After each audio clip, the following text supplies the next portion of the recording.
The iScrap app, and first and foremost we want to wish you a very happy day. We hope that everyone is doing well, scrapping often. Sorry for the thing, I kicked it with my foot just now trying to get comfortable, but hey, the sky is blue, the rain clouds aren't there, and it's one of our favorite team members' birthday today, so happy birthday to Marlene. So if you're out there, type to her, she'll definitely see those comments because she responds to many of you.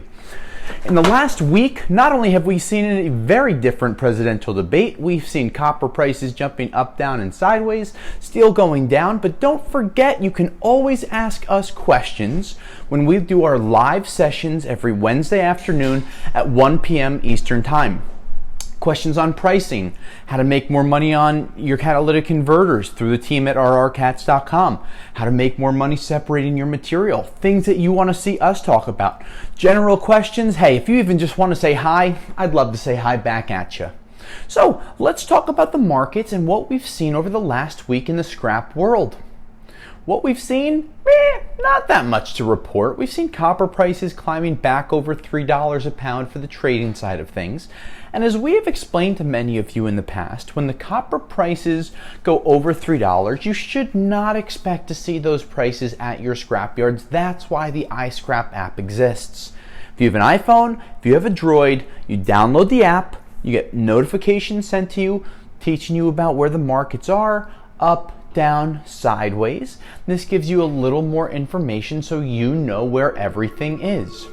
Now, these markets have been a little complicated considering we're like 5 weeks away from a presidential election, tariffs, COVID, and all other types of political atmosphere, as well as millions on unemployment, not too sure where the second or third or fourth or whatever number stimulus we're on. So we try to take all of this and fit it into the metals market. Let's talk about something we don't talk about often, and that is nickel. Now, we're not talking about a 5-cent coin piece. Of course, there is a national coin shortage. We're not talking about the 5-cent coin piece. We're talking about nickel, the actual metal, the periodic table of elements. It is a pure element and is used in stainless steel, Inconel, Monel, lots of other things has nickel inside of, not Monel. But we've seen the nickel prices tanking. Why have they tanked so bad? Because the aerospace industry has gotten hammered because no one's flying. If no one's flying, there aren't as many planes being built, which means there aren't as many planes being repaired, which means a lot of that aerospace kind of technology and whether turbine blades or different parts, they are not being populated. They're not being made, and the demand has gone down because as people are recycling stainless steel, which of course is based off of nickel, as people are recycling stainless steel, we haven't seen the uptick come with the nickel prices, and we've seen many scrapyards holding tons and tons. Literally, I know one guy that has about 1,000 tons of stainless steel because he just doesn't like the prices. Many of you probably remember 5 or 6, 7 years ago when we saw stainless prices 60, 70, 80 cents a pound. 316 was well over $1 a pound, and those markets have tanked since then, just like aluminum has, with very little recovery on the horizon. What is on the horizon? Well, steel prices are falling, so that's not always the best cup of tea that you'd like to hear. But hey, they haven't gone down as much as we thought they would going into the month of October. We heard initially that there was going to be $25 to $30 per ton coming off, and the news reports now are about $10 a ton coming off, and we did start to see those prices that were getting reported. We started to see our national averages ticking down week over week after seeing a nice increase going into the month of September, which was not a super surprise, as September is generally a month where things start to pick up a little bit. People come off of a vacation, manufacturing gets up and running after repairs. But with everything going on this year with COVID, it was a very different year. The flow, the regularity was kind of thrown to the wayside. So we've been watching this market, trying to figure out a better direction on where to go and what to really target. So we're working on that as much as we can. I'm going to get you some catalytic converter prices where we've seen platinum, palladium, and rhodium prices ticking down over the last week. We saw a little bit of an increase in the last day or so. But overall, we saw those markets dropping 3 to 6% overall. As we saw some of those prices dropping, we started to see some of the catalytic converter prices that are reported through rrcats.com. We've seen that market fall in as well. Let's take a little example.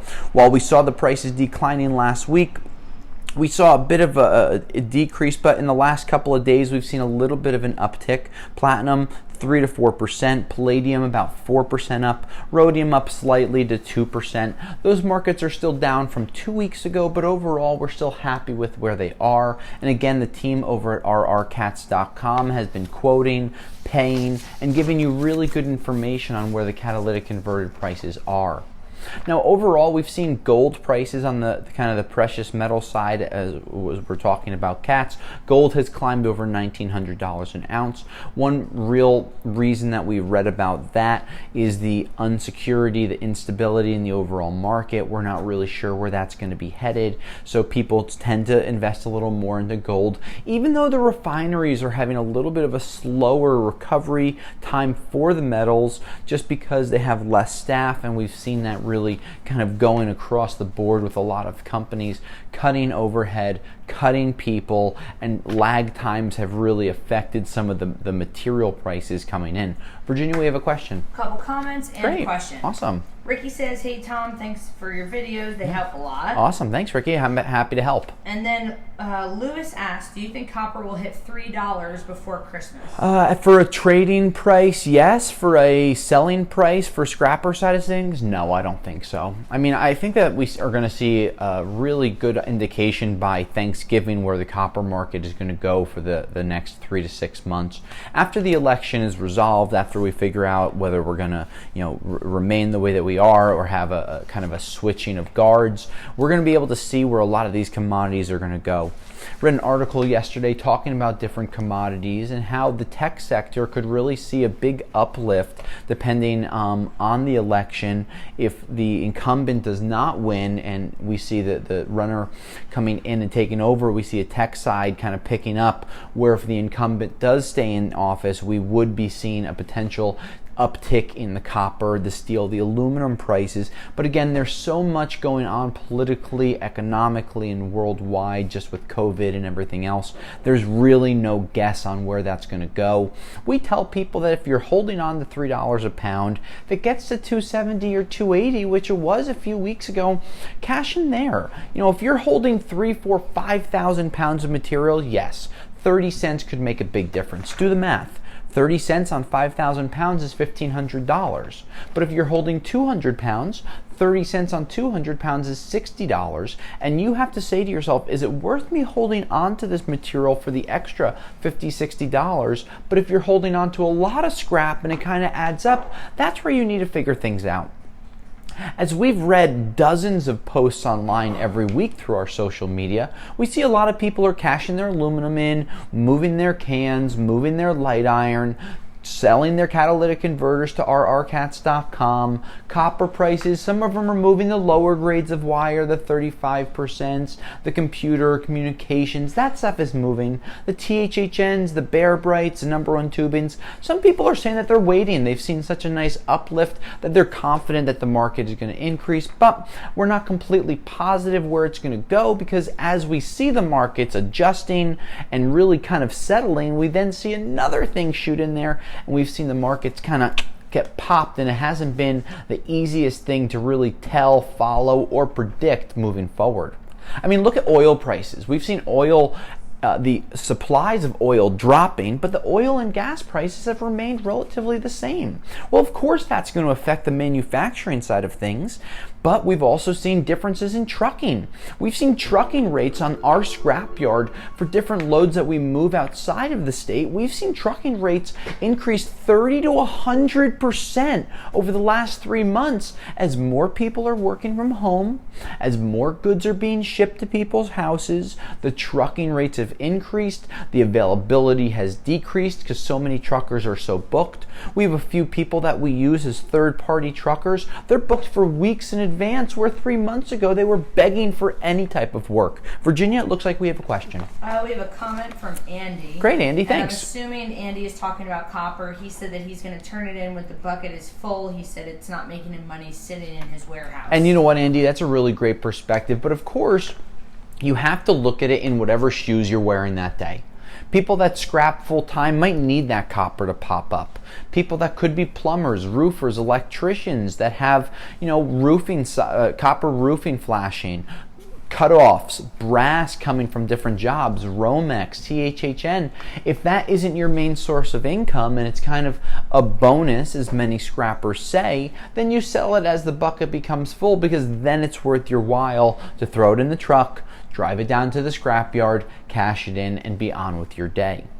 It's not always the easiest thing figuring out where the markets are, and that's one of the reasons that we do our weekly reports. So if you have an iPhone, if you have a Droid, download the iScrap app, because we send out notifications throughout the week, sometimes daily if the markets are really popping. Copper's up, copper's down, copper sideways. Of course, we always have a very heavy lean on copper because it seems to be one of the items that people ask about the most. But a few weeks ago, we finally saw an aluminum increase, which was really exciting considering for a year and a half it's been relatively blah. So we're really looking at these things, trying to spit information out to you, and the team at iScrap continues to find prices, learn about metals, and see what's going on, so you, the scrapper, get input from someone that's real, opposed to just seeing things on the news, reading about articles about copper trading or oil output. Those things you don't care about. You might be interested in them, but they're not going to affect your selling price.